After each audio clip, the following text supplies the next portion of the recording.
Hello everyone, good morning. আমার নতুন একটা ব্লগে তোমাদেরকে আরও একবার ওয়েলকাম। হ্যাঁ, ব্লগ আজ এক সপ্তাহখানি হলো ব্লগ তোমাদের সাথে শেয়ার করতে পারিনি।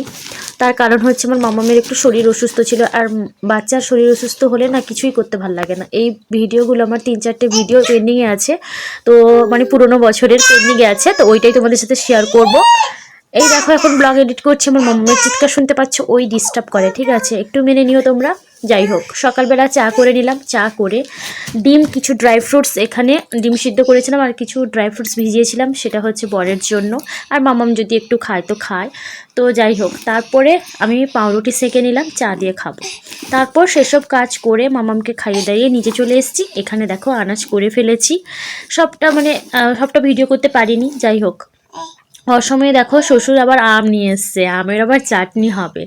আমি চাটনি খেতে না খুব ভালোবাসি, ঠিক আছে, সে আমের চাটনি হোক, টমেটো চাটনি হোক, চালতা চাটনি হোক, যে চাটনি হোক, আমার একটু চাটনি হলেই হলো।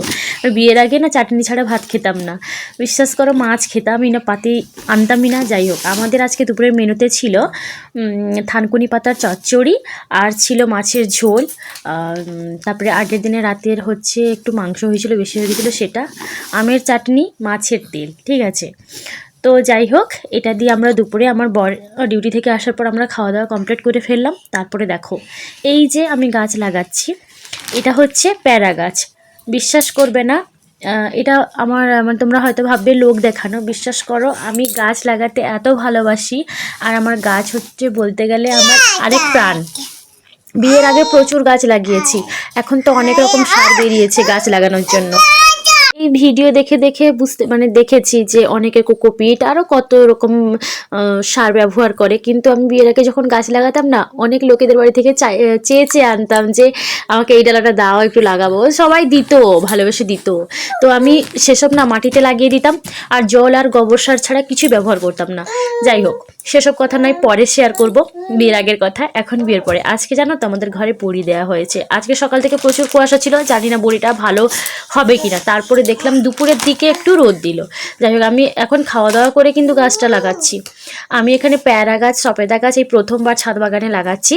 আমি ভিডিও স্ক্রল করতে করতে দেখেছিলাম অনেকে ছাদ বাগানে ফল গাছ লাগাচ্ছে, ঠিক আছে, আমার অনেক ইচ্ছে হয়েছে। আর আমার যে কোনো ইচ্ছে একটা যদি, যে কোনো কি বলবো, যে কোনো একটা জিনিস আমার মাথায় যদি ঢুকে যায় না, তার আগের দিন সারা রাত আমার ঘুম হয় না।